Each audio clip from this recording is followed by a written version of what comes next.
परिश्रम करू जहाँकि केवल क्षणिक समयर मुहूर्त पर आमर साहाय्य आसीपे जहारी आमर बेसी बल खर्च करू आमे बेसी व्यस्त मध्य हेउ किछि एमिति विषय अछि जहाकू बाइबल रे असार बोली कहा जाए हिंदी बाइबल प्रकार ताहा व्यर्थ जो कि जीवन में जितना ही हम लाएं या उसको पाने के लिए जितना भी हम तरस जाएं वह हमारा हमेशा हमेशा के लिए काम में नहीं आ सकता है। इसलिए बाइबल हमको बताती है कि जीवन का जो सच्चा विषय क्या है और उसको हम कैसे पा सकें।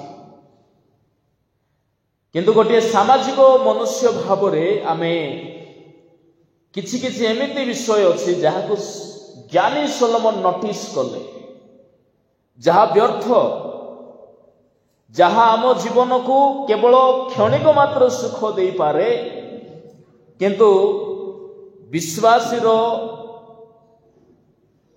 विश्वस्तता को बढ़ाइबारे आत्मिक जीवन में दृढ़ीभूत कराइबारे प्रभुंकर संतोषजनक जीवन काटिबारे केबे हेले साहाय्य करिबो नाही। एणुकरी बाइबल रे प्रभु ज्ञानी मानक मध्य कहले जगतर ज्ञानी गाए जो माने विद्या रे अति ज्ञानी थिले अनेक शास्त्र ज्ञान थिला जो लोक मानक ठारे प्रभु से मानक मध्य कहले शास्त्री गाए ज्ञानी गाए शास्त्री गाए तार्किक गाए जगतर ज्ञान को प्रभु मूर्खता बोली प्रमाण कले। तेणुक ज्ञानी सोलोमन लिखिले एमिति कि से तांकर जीवन काल रे पृथ्वीर सब विषय को पाइथिबा जने व्यक्ति ज्ञानी सोलोमन सूर्य तले जो सब भोगिबार विषय गुड़ाक अच्छी एमिति कौन सी विषय नाई जहाँ को सोलोमन महाराजा भोगी नहांती किंतु दिन आसिला से मध्य केते गोटी विषय को असारतार अंतर्भुक्त कले। जो हम पढ़े हैं उपदेश को 7 अध्याय तहिर 15 रु 18 मध्य से कहती मु अपना असारता समय रे सब देखी अछि धार्मिक लोक केबे केबे अपना धार्मिकतारे विनष्ट हुए पुणी दुष्ट लोक अपना दुष्क्रिया रे दीर्घजीवी हुए। पढ़िले ओडिया बाइबल रे बुझिले टिके ओडुआ ओडुआ लगे धार्मिक लोक कहीं विनाश पाइब दुष्ट लोक दुष्टतारे कहीं दीर्घजीवी हेबो। बाइबल रे लिखा जाए धार्मिक जेते धर्म कर्म कले मध्य से विनाश हेबो सोलोमन को भाषा रे से तळकु तळकु मध्य ए प्रकार कहंती अतिरिक्त धार्मिक हुओ नाई क्योबा आपना को अति ज्ञानी देखाओ नाई कहीं तुम्भे आपना को विनाश करिवो कहीं तुम्भे आपना को विनाश करिवो। तामाने आमे कौन धार्मिक हेबा नाई कि आमे कौन धर्म कर्म छाड़ी देबा कि सोलोमन कहले धार्मिकतारे विनाश पाइबो किंतु दुष्ट लोक दीर्घजीवी हेबो। तामाने आमे कोटा करिबा दरकार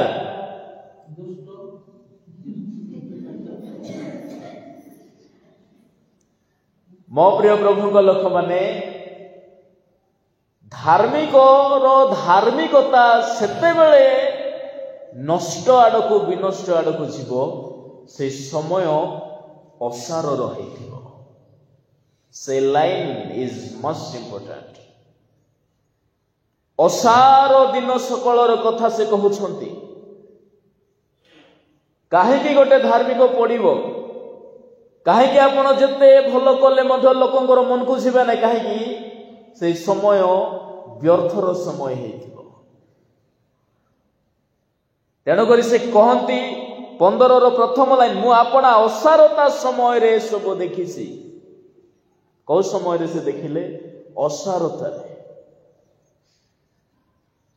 ତାମାନେ କିଛି କିଛି କାଳ ଅଛି, କିଛି କିଛି ସମୟ ଅଛି, ଦିନ ଅଛି ଯାହା ବ୍ୟର୍ଥର ସମୟ ଅଟେ। ଆପଣ ଯେତେକ ପ୍ରାର୍ଥନା କରନ୍ତୁ, ଆପଣ ଯେତେ ଭଲ ହୁଅନ୍ତୁ, ଆପଣ ଯେତେକ ଧର୍ମ କର୍ମ ଉତ୍ତମତା ସାଧୁ ସନ୍ଥ ପରି କାମ କରନ୍ତୁ, ଦେଖିବେ ଆପଣଙ୍କୁ ଲୋକ ଅପମାନ ହିଁ କରିବେ। ଆମେ ଯେତେ ଚେଷ୍ଟା କଲେ ମଧ୍ୟ ଲୋକ ତାକୁ କଣ ଜାଣିନୁ କି ଏଇ ଆଜିକାଲି ଆମେ ସେ କଣ ବଡ ବଡ ଦେଖେ ଧର୍ମ କର୍ମ ଦେଖାଇ ହେଇଯାଉଛି। କାହିଁକି? ଦିନ ଗୁଡାକ ଅସାରତା ଆଡକୁ ଯାଉଛି। ଆଜି ଦେଶର ଧର୍ମୀୟ ପରିସ୍ଥିତି ସେମିତି। ଯଦି କେ କାହାକୁ ମାରିଦେଲା ବୋଲି କହିଲେ ଦୁନିଆ ଯାକ ହାଲା ହେଇଯାଇଥିବ, କେତେ ଲୋକ ତାରିଫ କରିବ, ଦେଖିଲ ତ କେଡେ ଭୟଙ୍କର ଲୋକ, ତାକୁ ମାରିଦେଇଛି ସେ। ଯଦି ଜଣକୁ ଉଠାଇ ନେଲା, ସାହାଯ୍ୟ କଲା ମାନେ କହିଲେ ତାହାର ନ୍ୟୁଜ ଲାଷ୍ଟ ପେଜର ଇତିକି ଟିକେ ଜାଗାରେ ଲେଖା ହେଇଥିବ। ତାମାନେ ଯେଉଁ ସମୟରେ ବ୍ୟର୍ଥତା ବହୁଳ ଭାବରେ ଚାଲିଥିବ, ଦିନ ଗୁଡାକ ଅସାର ଥିବ, ଭଲ କର୍ମକୁ କେହି ଦେଖିବେ ନାହିଁ, କେହି ଦେଖିବେ ନାହିଁ। ସଲୋମନ ଏ କଥା କହିଲେ। ବାଇବଲରେ ସଲୋମନଙ୍କ ପରି ଜ୍ଞାନୀ କେହି ନାହାନ୍ତି, ତାହାଙ୍କ ପରି ସୌନ୍ଦର୍ଯ୍ୟ, ତାହାଙ୍କ ପରି ଅତି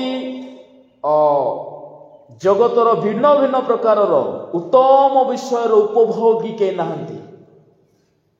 ସେ ସବୁ ଯାକ ପାଇଲେ ଜୀବନରେ, କିନ୍ତୁ ଯେତେବେଳେ ସେ ଉପଦେଶ ଦେବା ଆରମ୍ଭ କଲେ, ଉପଦେଶକ ଯେତେବେଳେ ଲେଖିବା ଆରମ୍ଭ କଲେ, ସେ ସେତେବେଳକୁ ଗୋଟିଏ ଶବ୍ଦରେ ଆରମ୍ଭ କଲେ, ବ୍ୟର୍ଥ, ଅସାରର ଅସାର, ଅସାରର ଅସାର, ସକଳ ହିଁ ଅସାର। 1 ଅଧ୍ୟାୟ 1-2 ସେ କେଉଁ ବାକ୍ୟରୁ ଆରମ୍ଭ କରୁଛନ୍ତି ଦେଖନ୍ତୁ। ମୋ ପ୍ରିୟ ପ୍ରଭୁଙ୍କ ଲୋକମାନେ, 1 ଉପଦେଶକ ତହିଁର 2 ପଦରେ ଉପଦେଶକ କହୁଅଛନ୍ତି, ଅସାରର ଅସାର, ଅସାରର ଅସାର, ସକଳ ହିଁ ଅସାର। ତାମାନେ ସେ ସବୁ ପାଇଥିବା ବ୍ୟକ୍ତି ଦିନ ଆସିଲା, ସେ କହିଲେ ମୁଁ ଯାହା ସବୁ ପାଇଲି, ଯାହା ସବୁ ଭୋଗିଲି, ଯାହା ସବୁ କଲି, ମତେ ଏବେ ଅସାର ଅସାର ଲାଗୁଛି। କିନ୍ତୁ ସାର କଥା କଣ? ଯାହା ଆମେ ପଢିଲୁ ତହିଁର 18 ପଦରେ ଲେଖା ଅଛି, ସଦାପ୍ରଭୁଙ୍କୁ ଭୟ କର। ବାସ୍, ସଦାପ୍ରଭୁଙ୍କୁ ଭୟ କରିବାଟା ହିଁ ସାର ଅଟେ, ଏକଥା ସେ ନିଜେ କହୁଛନ୍ତି। ଯଦି ପରମେଶ୍ୱରଙ୍କର ଭୟ ନାହିଁ, ଆମେ ଜୀବନରେ ଯାହା କିଛି ପାଇଲେ ମଧ୍ୟ ତାହା ବ୍ୟର୍ଥ ହେଇଯିବ।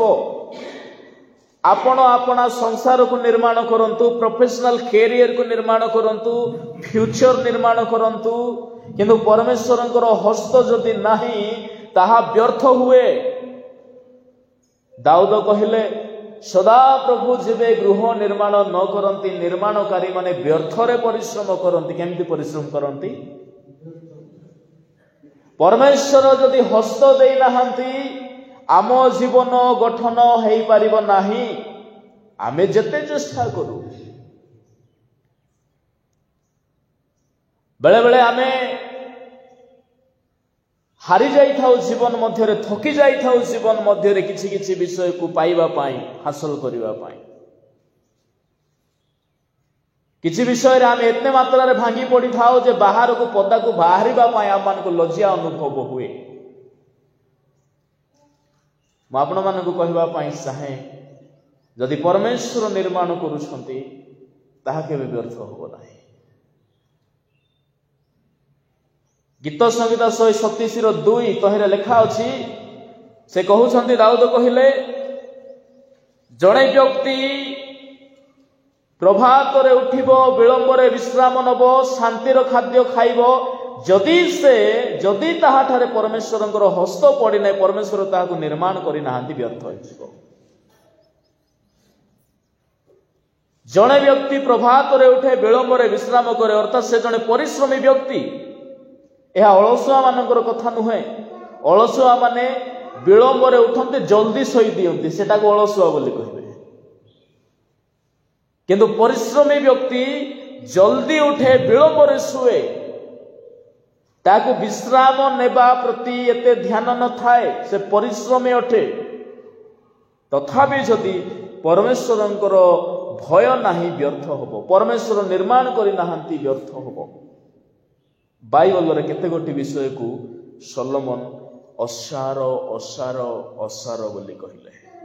नंबर 1 आम्भर जीवन ही टेम्परारी अटे। आम्भर जीवन ए जो जीवन ही व्यर्थ हो जीवो। जीवन माने कोडा आमर जो बंचिबार जो प्रणाली आमे अपनाइछु। किसी लोग कहते ना अरे मेरा लाइफ खराब हो गया, बर्बाद हो गया, कैसे हो गया, व्यर्थ हो गया। इसका मतलब वो बता रहे हैं वो आदमी ठीक है, प्राण है अंदर में, जीवित है वो, लेकिन जीवन उसका बर्बाद हुआ। इसका मतलब यह है कि वो जीने के लिए जो प्रणाली, जो प्रयास किया था, जो सारे संकल्प उद्यम उसका था, वो सारे व्यर्थ हो गया। इसका मतलब यह है परमेश्वर का भय अगर नहीं है तो हमारे जीवन व्यर्थ हो सकता है। पहला विषय। दूसरा विषय क्या है? इसके लिए एक वर्ष है बाइबल में लिखा है, जेम्स उसका 4 अध्याय का 14 वचन में लिखा हुआ है। जीवन का असली डेफिनेशन उसमें लिखा हुआ है। जाकुबो पत्र 4 अध्याय 14 पदरे जीवनर सत्य डेफिनेशन संज्ञाकरण तहिरे करा जाए, कहा जाए क्षणिक दृश्य आउ अदृश्य हेबो जो बास तुम्हें बने ताहारी परी।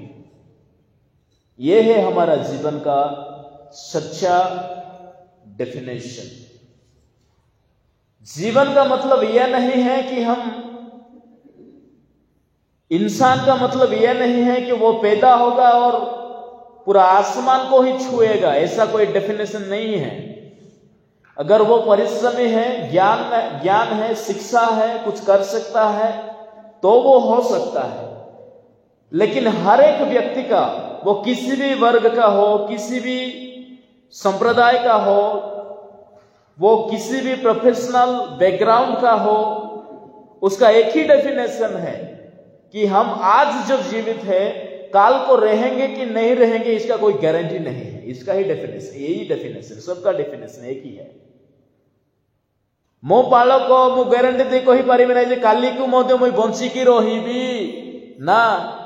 जने इंजीनियर कहि परिबो नै, डॉक्टर कहि परिबो नै, कि राजनेता कहि परिबो नै, बिजनेसमैन केबे कहि परिबो नै जे मु काली की मते एमती एक कहि हेबो की। इसका मतलब यह है कि जीवन का अंत जो है ना, वो हर किसी का आक्रमण कर सकता है, हर किसी के जीवन में आ सकता है। तो हम सबका डेफिनेशन एक ही है। इसीलिए बाइबल हमको कहते, प्रभुंकर वाक्य कहे, जाकुब कहती तेणुक सब बेले चेष्टा कर, प्रभु जदि चाहिए मुझे बंची पार्बी। निज हाथ में कौन से विषय नहीं। इसका मतलब सुलेमान जो है जीवन को ही व्यर्थ के लिस्ट में लाए। ठीक, पहला विषय। दूसरा क्या है कि हमारा जो परिश्रम है वो भी व्यर्थ के लिस्ट में शामिल हुआ है। लिखा है सदोपदेश 2 अध्याय का 11 वचन, पढ़िए क्या लिखा है। 2:11। मैंने फिर से अपने हाथों के सब कामों को और अपने सब परिश्रम को देखा, तो क्या देखा कि सब कुछ व्यर्थ और वायु के पकड़ना है और संसार में कोई लाभ नहीं। मोहरहस्त जे समस्त कार्य करिथिला, जे जे परिश्रम रे मु परिश्रांत होइथिली तही प्रति मु दृष्टिपात कली, देखो से सबू कौन अटे? असार। मनुष्यर परिश्रम मध्य व्यर्थ हो पारे जदि से प्रभुंकर भयर अधीन जीवन काटुना। सलोमन कहले बेले बेले आमे अपार उपार्जन कला परे मध्य जीवन रे आनंद न थाए, तृप्ति न थाए। तो उसका मतलब क्या है? हमारा परिश्रम व्यर्थ हो रहा है या फिर हमको सेटिस्फाइड कर रहा है? मैं इतना परिश्रम कर रहा हूं, इतना कोशिश कर रहा हूं, लेकिन मेरे मन में अभी तक एक आनंद जो मुझे चाहिए वो मुझे नहीं अगर मिल रहा है, तो मैं कहां का परिश्रम कर रहा हूं? क्या मिला मुझे? मैं अपना देह का जो बल है उसको व्यवहार किया, ताकत को व्यवहार किया, लेकिन अभी तक मेरे जीवन में वो असली श्रद्धा नहीं मिला जो मुझे चाहिए। तो मैं कैसे परिश्रम कर रहा हूं? सलोमन मध्य अरे तांकर दरबार रे ना लोके तांको भेटिबा पई जदि जिबार अछि गोटे सबड़ सुना धरिकी जिबार अछि। 10 अध्याय रे लेखा अछि प्रथम राजावली ताहांकर जीवनर जो उपार्जन मुंड खराब हे जिवो, से एते मात्रा रे धन उपार्जन कले। 10 रे लेखा अछि 10 रो 14 रे वर्षक मध्य रे सलोमनक निकट को 666 चालंत परिमित सुवर्ण आसे। प्रथम राजावली 10 रो 14। एहा छड़ा पाइकर माने आनिले पुणी बणिक मानक व्यवसाय रु मिश्रित गोष्ठी मानक समस्त राजा ठारू और देशाध्यक्ष मानक ठारू सुवर्ण आसिला। देखंतु तहिरे सलोमन राजा पिटा सुनारे 200 बड़ ढाल प्रस्तुत कले। ढाल प्रस्तुत करदेले सुनारे, माने केते सुना नथिबो तांको दरबार रे। भाबंतु 200 टा ढाल। शेष पदरे कौन लिखा जाए? 29 पद, एही रूपे सेमानक द्वारा हितियो अरामियो समस्त राजांक निमंते ही से सब अणागला। पुणी मिसरर एक एक रथ 600 रौप्य मुद्रारे और एक एक अश्व 150 रौप्य मुद्रारे आसिला गला।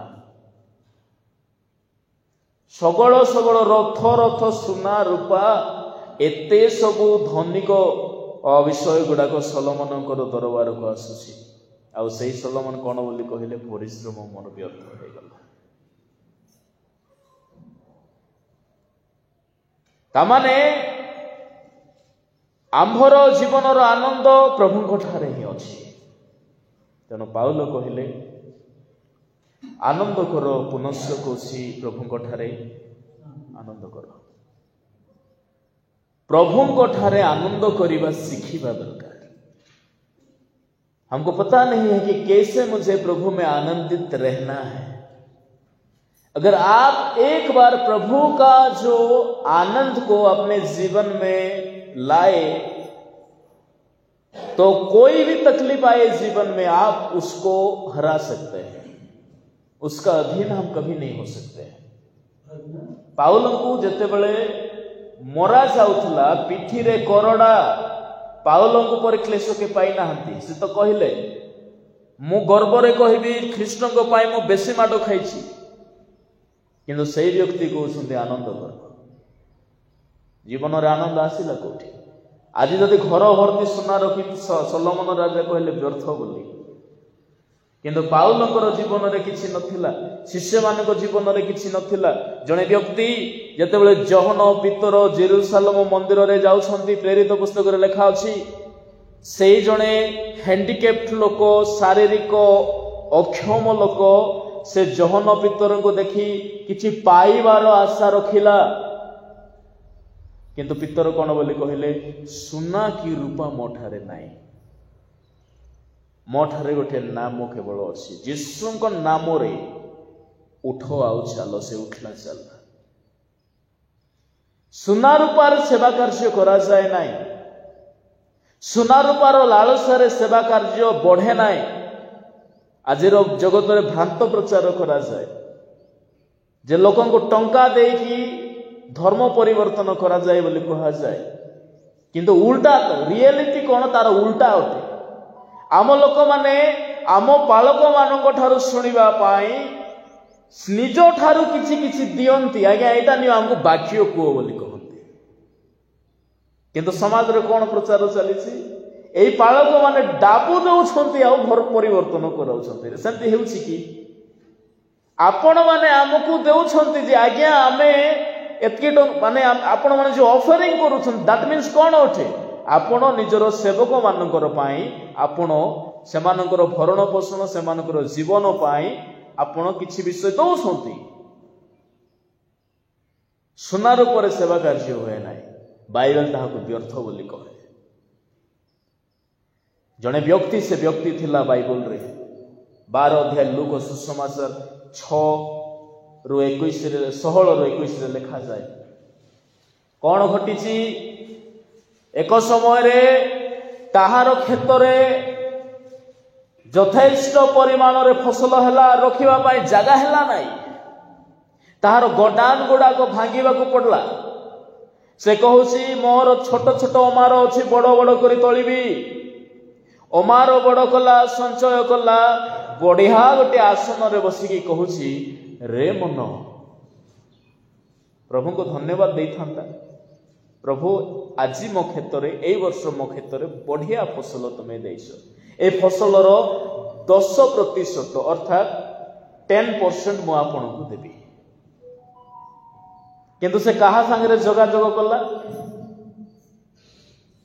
ଭିତରେ ମନ ସାଙ୍ଗରେ ଯୋଗାଯୋଗ କଲା। କଣ ବୋଲି କହୁଛି, ଆନନ୍ଦ ଆମୋଦ କର, ପ୍ରମୋଦ କର, କାହିଁକି କାଳ କାଳ ପାଇଁ ତୁମ ପାଇଁ ସଞ୍ଚୟ ହେଇଯାଇଛି। ଏବେ ଯେତିକି ଖାଅ ଖାଅ, ମାନେ ଯେ ପର୍ଯ୍ୟନ୍ତ ଆମ ଲୋକମାନେ ମଧ୍ୟ ସେମିତି ହେଇଯାନ୍ତି ବେଳେ ବେଳେ, ଯେ ପର୍ଯ୍ୟନ୍ତ ମିଳେ ନାହିଁ ଆମେ ପ୍ରଭୁଙ୍କର ଆଡକୁ ଆମର କଣ୍ଟାକ୍ଟ ଥାଏ। ମିଳିଗଲା ପରେ ଆମର କଣ୍ଟାକ୍ଟ ଡାଇରେକ୍ଟ ଭିତରେ ପଳେଇ ଆସେ, ମନ ସାଙ୍ଗରେ ଆମର କଣ୍ଟାକ୍ଟ ହେଇଯାଏ। ମନରେ ଏବେ ବେଶୀ ମତେ ମିଳିଗଲା, ପ୍ରଭୁଙ୍କୁ ପରେ ଦେଖିବି ଯେ ମୁଁ ପ୍ରାର୍ଥନା କଲି ମତେ ପ୍ରଭୁ ଏତିକି ସକ୍ସେସ୍ ଦିଅନ୍ତୁ, ଏତିକି ପରିମାଣର 20 ଲାକ୍ସର ସକ୍ସେସ୍ ଦିଅନ୍ତୁ। ପ୍ରଭୁ 20 ଲାକ୍ସର ସକ୍ସେସ୍ ଦେଲେ, ମୋର ବିଜନେସରେ ପ୍ରଫିଟ୍ ହେଲା, କି ମୁଁ କୌଣସି ଗୋଟେ ସୋର୍ସରୁ ମତେ ତାହା ମିଳିଲା। ଏବେ ମୁଁ ପ୍ରଭୁଙ୍କୁ ସାଇଡ୍ କଲି, ମନ ସାଙ୍ଗରେ କଥା ହେଲି, 20 ଲକ୍ଷ ଟଙ୍କା ଅଛି, କେମିତି କରିବାକୁ? ମନ ବତାଇବ 20 ଲକ୍ଷ ଅଛି, ଚାଲ ଗାଡି ଗୋଟେ କିଣି ଦେଇଥା, ନହେଲେ ଟଙ୍କା ସରିଯିବ। ମନ ସାଙ୍ଗରେ ଡାଇରେକ୍ଟ କଣ୍ଟାକ୍ଟ। ମନ ଆମକୁ କହିବ ଏ ଘରେ ଅମୁକ ଅମୁକ ଜିନିଷର ଆବଶ୍ୟକ ଅଛି, ମନର କଥା ଶୁଣିଲୁ, ପ୍ରଭୁଙ୍କୁ ଆଉ ଶୁଣି ହେଲା ନାହିଁ। ସେ ଧନୀ, କିନ୍ତୁ ପ୍ରଭୁ କଣ ବୋଲି କହିଲେ ଉର୍ଦ୍ଧ୍ୱରୁ, ରେ ମୂର୍ଖ, ଆଜ ରାତ୍ରିରେ ତୋହର ପ୍ରାଣ ଯଦି ତୋ ଠାରୁ ନିଆଯିବ, ତେବେ ଯାହା ଉପାର୍ଜିତ ହେଇଛି ତାହା କୁଆଡେ, ମାନେ କଣ ହବ ସେଇଟା? ତାମାନେ ପରିଶ୍ରମର ମଧ୍ୟ ବ୍ୟର୍ଥତା ଅଛି, ମନେ ରଖିବେ। ତୃତୀୟ କଥା, ଜ୍ଞାନର ବ୍ୟର୍ଥତା ଅଛି। ଜ୍ଞାନୀ ଲୋକ ହିଁ କହିଲେ ଜ୍ଞାନର ମଧ୍ୟ ବ୍ୟର୍ଥତା ଅଛି। 2:15 ଯାହା ପଢିଅଛୁ, ଉପଦେଶକୁ 2:15, ତହିଁରେ ମୁଁ ଆପଣା ମନେ ମନେ କହିଲି, ମୂର୍ଖ ପ୍ରତି ଯେ ରୂପ ଘଟେ ମୋ ପ୍ରତି ହିଁ ସେଇ ରୂପ ଘଟିବ। ତେବେ ମୁଁ କାହିଁକି ଅଧିକ ଜ୍ଞାନବାନ ହେଲି? ତହୁଁ ମୁଁ ମନେ ମନେ କହିଲି ଏହା ହିଁ ଅସାର। ମୂର୍ଖ ପ୍ରତି ଯେ ରୂପ ଘଟେ ମୋର ପ୍ରତି, ଜ୍ଞାନୀ ପ୍ରତି ସେ ରୂପ ଘଟେ। ତେଣୁକରି ପ୍ରଭୁ କହିଲେ ଜିରିମିୟ 9:22-23, ଜ୍ଞାନବାନ ଆପଣା ଜ୍ଞାନରେ ଦର୍ପଣ କରୁ। बुद्धिमान अपना बुद्धि रे दर्प न करू। मनुष्यर ज्ञान असारर अधीन अटे। मो ज्ञानी होई जदि से मूर्ख सदृश्य ही मोहर मरण दिन आसिला तेबे गला कुआडे मोहर मरण माने मोर ज्ञान। मो ज्ञानी है कि जदि सेई 6 फुटिया कफिन भितरे दफन हेली आ जने मूर्ख लोक से मूर्ख है कि मध्य से समान कफिन भितरे जदि दफन हैला तेबे मोहर ज्ञान गला कुआडे कौन हैला सेटा। ज्ञानवान अपना ज्ञान रे दर्पण करू। बाइबल रे किछि धार्मिकता को मध्य विरोध करा जाए आ सोलोमन महाराजा सही धार्मिकता कथा एठारे कहउछि। असार दिन मानकरे घटुथुवा धार्मिकता। मो लोकंको पिटुछि बोली मध्य कपाल रे लिखि देली जीसु जीसु जीसु जीसु प्रेज द लॉर्ड बोली कि आ जाहा को पिटी पकोछि लोक मानक। आर मु कहबी देखलो तो मुई प्रभु को पाई बोली काम करछि एटा हेले केमती धार्मिक एटा मुई बुझी पारो नै। मो प्रभु को व्यवहार खाली कले आजिकाली मध्य जेमती झंडा गोटे धरी धरी बुलछंती। धर्म नामर हिंसा उत्पात गुड़ाक मचई मचई बुलुछंती हेले केमती धार्मिकता सेटा। प्रभुंकर नेचर को बर्बाद करिकी आमे भाबुछु आमे धार्मिक हो गलो ना। आजिकालीर मंडली मानकर सभा समिति रे धार्मिक लोक मानकर बड़ बड़ ज्ञानर कथा आपण माने शुणिबे। यह दुर्भाग्य अटे। मु कहबी कौन कौन से सब अच्छी समय बेसी नाही आम हाथ रे बोली मु टिके शॉर्टकट जाउसी। जगतर धातु जगतर संपदर व्यर्थता अछि। 5 अध्याय उपदेशगत हिर 10 रे लिखा जाए। सब विषयर असारता अछि परंतु जो लोक रूपा भल पाए से रूपा तृप्त हेबो नाही कि बा जो लोक प्रसन्नता भल पाए से आय बुद्धि रे तृप्त हेबो नाही एहा ही असार। जो लोक रूपा सुना भल पाए जो लोक प्रचुरता भल पाए ताहा कोन अटे असार अटे। हेले आमे चिंता करिबा आमे को विषय प्रति बेसी परिश्रम करूछु असार विषय पाए ना जोटा आम जीवन पाए रियली दरकार अछि। जीसु तो कहिले 8:36 मार्क पुस्तक रे लिखा जाए जगत जाको पाइकी जदि जीवन हराई देइथिबो तबे किछि लाभ नाही। ता माने जगत जाको को पाइला परे मधे मो जीवन जदि हराई देबार संभावना अछि ता माने जगत ही असार अटे। जगत माने जहा केबे हेले आमर क्षति दबो नाही जहा पाइले हमको लाभ होबो जहा सब बेले मोहर काम रे देबो एई जीवन रे हेउ पर जीवन रे हेउ मोर सांगरे जहा अछि ताहा को ही असार बोली कहा जाई परिबो नाही। आ गोटे मात्र विषय ताहा सहाय्य करिवो प्रभु को वाक्य प्रभु को विषय को भय आपणकर विश्वस्तता आध्यात्मिक जीवन जगत नुह धातु नुह आमर ज्ञान नुह आमर बल नुह कि परिश्रम नुहे। बलर किछि टेम्पररी एक्जिस्टेंस अछि कि आम देहर बलर कथा कहछि अछि सॉरी परमानेंट एक्जिस्टेंस देहर बलर परमानेंट एक्जिस्टेंस नाई। एबे सेना भेंडिया अछि एडे बड़ बड़ मसल्स हेछि देखिबो आउ जाउ 15 वर्ष कोन अवस्था हबो। ए देह को बोहिबार योग्यता मोठारे आ सेतकी मिसे बळ नथि चालीबार बळ नै।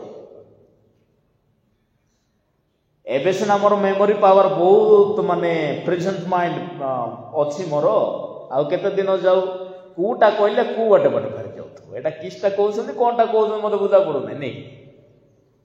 माने ज्ञानर किछि परमानेंट एक्जिस्टेंस अछि कि नाही। तेबे मो प्रिय भाई और भणी माने पोजिशन को मध्य व्यर्थ बोली कहा जाए। पोजिशन जोठी पाई बेले बेले भयंकर माहौल गुड़ाक सृष्टि हुए पोजिशन कोठी लिखा जाए से ज्ञानी सलोमन को सही पुस्तक 4:16 लिखा जाए पोजिशन रो मध्य गोटे ओसार कथा लिखा जाए पढ़ंतु से जो मान को अध्यक्ष है ना सेही लोक मान असंख्य तथापि उत्तर कालीन लोक मान ताहा करे आनंद करिवे नाही निश्चय एही ओसार ओ बायर प्रसाद अनुमान जो मानकर अध्यक्ष माने कौन है सेटा गोटे पोजिशन को बुझाए प्रेसिडेंट रूलर प्रिंस किंग जहा मध्य ताहा ही ओसार पुणी तामाने गोटे पोजिशन रो मध्य परमानेंट एक्जिस्टेंस नाई व्यर्थ होबो दिने यौवन को ओसार बोली कहा जाए 11:10 आमर सौंदर्य को ओसार बोली कहा जाए 11:10 यह तो अपना हृदय रु विरक्ति दूर करो अपना शरीर रु दुख दूर करो कारण यौवन और जीवन रो पुरमांस ओसार देखो आमे सांसारिक मनुष्य जो विषय मानक पाई भारी गर्व करू बेले बेले मनीष सौंदर्य को नहीं मध्य बेले बेले गर्व करे सौंदर्य को देखाई टंका मध्य उपार्जन करिवार भिन्न भिन्न प्रकार प्रणाली अच्छी किंतु बाइबल कहे से सबू व्यर्थ तेबे मो प्रिय प्रभु लोक माने एठारे जो वाक्य आम शुणिलु वेरी शॉर्ट टाइम रे मु 3 गोटी कथा आपण मानक कहबा पाई चाहेबी सलोमन महाराजा जितेबले ये ओसार दिन मानकरे आउ 2 गोटी विषय को से देखुछंती धार्मिकता को देखुछंती केमिति धार्मिकता हेतिबो जहा ओसारतार धार्मिकता बोली कहा जाए जदि तोहेर ओसारता वैनिटी अछि तबे ताहा टेम्परारी हेतिबो माने क्षणिक समय पाई हेउथबा धार्मिकता हेउथबो गिरजा घरे मु पूरा दूत भलिया दुसली आ गिरजा बाहर गला बेलू भूत हो गली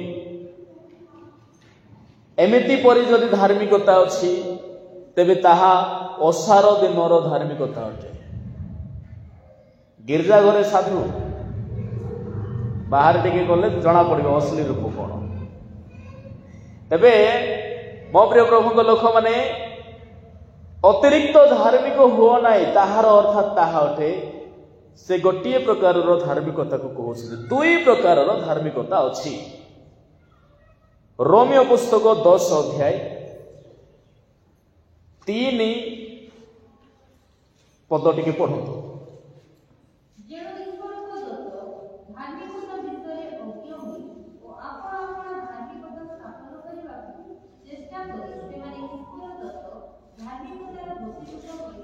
बस कौन लिखा जाए ईश्वर दत्त धार्मिकता गोटे धार्मिकता कौन अटे ईश्वर दत्त धार्मिकता आउ गोटे धार्मिकता कौन अटे निजे निजे धार्मिक हेइथिबाटा होछि आउ गोटे धार्मिकता सेल्फ डिक्लेयर्ड राइचियसनेस मु निजे निजे कहिदेली जे मु धार्मिक अटे आउ गोटे धार्मिकता प्रभु को जो दिन आम पाइलु प्रभु को रक्त रे जो दिन धुआ गलु ताहांको जेते बेले विश्वास कलु ताहांकर क्रूस रे ताहांकर पुनरुत्थान रे ताहांकर वाक्य रे ताहांकर साक्ष्य रे ताहांकर कार्य रे जो दिन मु विश्वास कली रोमियो 3 अध्याय 25 पद अनुसार से दिन प्रभु तांकर धार्मिकता को से मते देले ईश्वर दत्त धार्मिकता ताहांको ठारे विश्वास द्वारा धार्मिक गणित रोमियो 1:17 अनुसार ईश्वर दत्त धार्मिकता अच्छी आ मनुष्य ठारे धार्मिक हेबार योग्यता ही नाई आम निज आडू केमती धार्मिक हेबा आ जो व्यक्ति निज आडू धार्मिक हेला से व्यक्ति कौन होबो से ताहा बुझी जांतु ताहा ओसार दिनर धार्मिकता अटे 3 गोटी विषय सेल्फ डिक्लेयर्ड राइचियसनेस सेति ज्ञानी सलोमन कहले ଅତି ଧାର୍ମିକ ହୁଅ ନାହିଁ, ତହିଁରେ ମଧ୍ୟ ବିନାଶ ଅଛି। ଏହା ଈଶ୍ୱର ଦତ୍ତ ଧାର୍ମିକତା ନୁହେଁ। କଣ କଣ ଅଛି ତହିଁରେ? ନମ୍ବର 1 ସେଲ୍ଫ ରାଇଚିୟସନେସ୍, ଯାହା ମୁଁ କହିଲି ସେଲ୍ଫ ଡିକ୍ଲେୟାର୍ଡ ରାଇଚିୟସନେସ୍। 2 ଜଣ ଲୋକ ପ୍ରାର୍ଥନା କରିବାକୁ ଗଲେ 18 ଅଧ୍ୟାୟ ଲୁକ, ଜଣେ କରଗ୍ରାହୀ ଆଉ ଜଣେ ଫାରୁସି। ଫାରୁସି ଲୋକଟା ଅତି ଧାର୍ମିକ ଦେଖାଇ ହେବା ପାଇଁ ବୋଲି ସେ ପ୍ରାର୍ଥନା କରି କହିଲା, କଣ ବୋଲି କହିଲା? ମୁଁ କଣ କରୁଛି? ଉପବାସ କରେ, ମୁଁ କଣ କରେ? ଦାନ ଦକ୍ଷିଣା ଦିଏ, ତେଣୁ କରି ମୁଁ ଧାର୍ମିକ। ଆଜିକାଲି ମଧ୍ୟ ବେଳେ ବେଳେ ଗୋଟିଏ এই ଶବ୍ଦକୁ ବନ୍ଦ କରାଯିବା ଦରକାର। ମୁଁ ପଇସା ଦେଲି ମଣ୍ଡଳୀକୁ ବୋଲି କହିବା ଶବ୍ଦକୁ ହଟାଇ ଦିଅନ୍ତୁ, ନିଜ ଡିକ୍ସନାରୀରୁ ନିଜର ଶବ୍ଦରୁ ହଟାଇ ଦିଅନ୍ତୁ। ତାହା ଫାରୁସି ମାନଙ୍କର ଶବ୍ଦ ଅଟେ। ମୁଁ ଏତିକି ଚାନ୍ଦା ଦେଇଥିଲି କହିବାଟା ମତେ ତ କାହିଁ ଭଲ ଲାଗେ ନାହିଁ। ଗତ ଦିନରେ ଗୋଟିଏ ଜାଗାରେ ପ୍ରଭୁଙ୍କ ନିମନ୍ତେ କିଛି ବିଷୟ ଦେଲେ ଆଉ ଉଲ୍ଟା ସେଟାକୁ ହିସାବ ମାଗୁଥିଲେ। ଆଜ୍ଞା ମାନେ ମଧ୍ୟ ଥିଲେ ସେଠି। ଆମେ ଏତିକି ଦେଲୁ, ଆମକୁ ହିସାବ ଦିଅ, ନହେଲେ ଆମେ ନେକ୍ସଟ ଟାଇମ ଦେବୁ ନାହିଁ। ପ୍ରଭୁଙ୍କର ବେଦୀରେ ଯଦି ଆପଣ ଯାହା ଦେଲେ ତାହା ପ୍ରଭୁଙ୍କୁ ଦେଲେ, ତାହାର ହିସାବ ଯଦି ଆପଣ ମାଗୁଛନ୍ତି ନା, ନ ଦେବାଟା।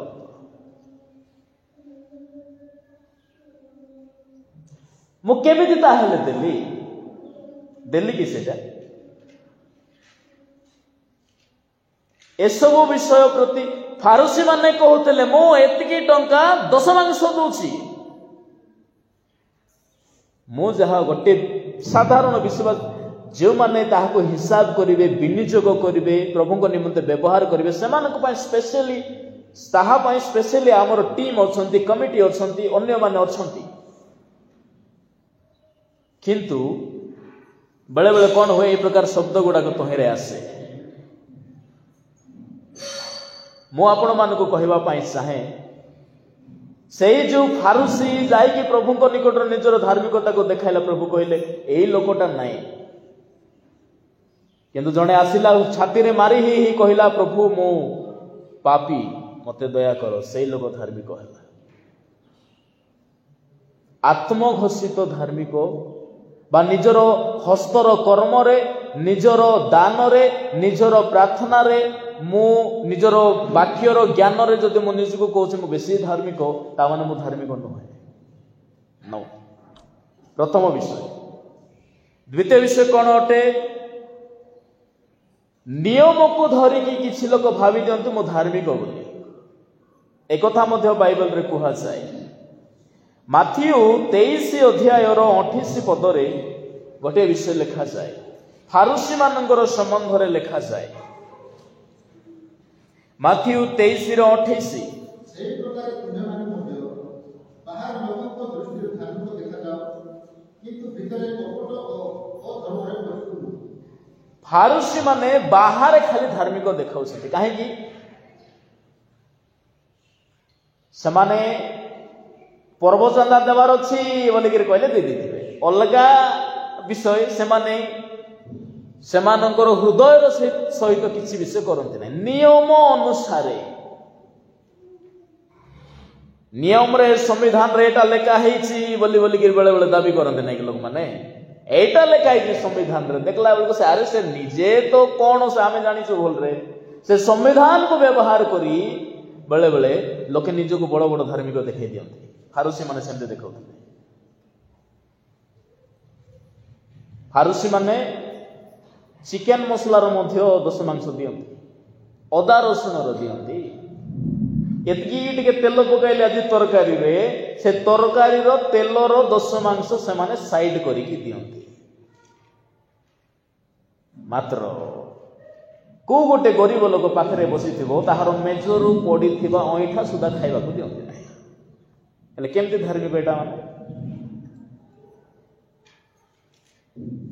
ଏଟା ହଉଛି लीगली गोटे लीगल राइचियसनेस बोली कहा जाए। राइचियसनेस लीगली हुए ना, राइचियसनेस सेल्फ रु डिक्लेयर करा जाए ना।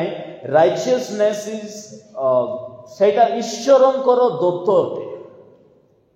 धार्मिकता प्रभु को ग्रेस रु आसे। तेणुकरी परिशेषर कथा गोटे कथा ज्ञानी सोलोमन कहले किछि ना सब छाड़ी दियो प्रभु को भय कर, ताहा ही सार अटे। आ शेष रे आ गोटे विषय इंटेलेक्चुअल एरोगेंस। एडा बड़ भयंकर कथा, ज्ञानी मान कथा कह जाए ना तहरे अतिरिक्त धार्मिक हुओ ना कि आपना को अति ज्ञानी देखाओ ना। केमते देखाओ ना? अति ज्ञानी माने कौन? इंटेलेक्चुअल एरोगेंस बोली गोटे वर्ड अछि। निजर ज्ञान को आमे केमती व्यवहार करबा दरकार? ज्ञान उपकारिता आने, ज्ञान उन्नति दिए, ज्ञान समानता आने, ज्ञान मंदता को दूर करे। ज्ञानर कथा सोलोमन महाराज हितोपदेश रे बहुत सुंदर सुंदर कहिसंती। मातार उपदेश को पितांकर परामर्श तहिरो ज्ञान आसे, अंडरस्टैंडिंग आसे, जीवनर अनेक भल भल विषय गुड़ाक आसे। किंतु अतिरिक्त ज्ञानी मानसिटा केमते हिथिबो? ज्ञान ज्ञान अटे, ताहा तहिरो अतिरिक्त शब्द जड़ित हैला तार अर्थात इंटेलेक्चुअल एरोगेंस। माने से ज्ञान द्वारा परमाणु बम बनाइली आउ गोटे देश को जदि मु बम पकई दी मारदे हेले से ज्ञान को केमती ज्ञान बोले आपण कहबे? मोर पाखे ज्ञान अछि, मु गोटे बहुत बड़ क्षेपणास्त्र निर्माण कली, निर्मित हो गला, दुनिया जाक मते ताली बजाइले बाबा बाबा बाबा एते भलो ज्ञानी लोक माने एड़े बड़ बमटा बनाई छंती। एबे किछि दिन गला पर से लोक मानक मु धमक देली, ए मोर अनुसार जदि चलबो नाही मोर गुलाम हे रहबो ना, एटा का तमोर ऊपर पकाई देबी बोली कहली। हेले केंती हेला सीटा को ज्ञान हिथिबो? सीटा ज्ञान को व्यवहार करी आपण माने जानि छंती किछि किछि चोर माने अछंती भयंकर इंटेलिजेंट साइबर क्रिमिनल माने एते ज्ञानी। अरे से लाडेन बोली जे जो लोक उड़ाई देथिला सेमाने कोन ज्ञान नथि, मूर्ख लोक माने कि सेमाने टेररिस्ट माने कोन मूर्ख बोली भाबंती? ब्रिलियंट से माने। आमे कोन टेक्नोलॉजी जानिछु, सेमानकर हातर अंगुली रे पूरा माने से टेक्नोलॉजी रे सब जाक थिबो, एते ज्ञानी से माने। किंतु ज्ञानर दुर्व्यवहार अतिरिक्त एरोगेंस। तबे प्रभु आमान को साहाय्य करंतु मो प्रिय प्रभु को लोक माने आम्भे माने ए असार विषय गुडी को छाड़ीबा दरकार। सेथि प्रति ध्यान अधिक न दे प्रभु को भय, प्रभु को विश्वास, प्रभु को ठारे बंचिबा प्रति आम्भ मानकर मनोनिवेश करबा दरकार। आध्यात्मिक जीवन रो मते असारता अछि। आ से भितर गोटे विषय कोन अटे? शेष काल रे असारता बढ़िबो। मु थरे कहउथिले ना, तेणु करी कहा गला एई वृद्धा स्त्री मानकर असार कहानी प्रति केबे हेले ध्यान ता माने स्पिरिचुअल टीचिंग रे मध्य असारता अछि।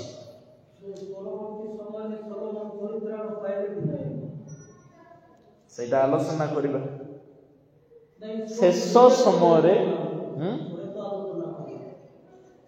शेष समय रे सोलोमन परित्राण पाइले ना अधर्म रे रहिले, एहार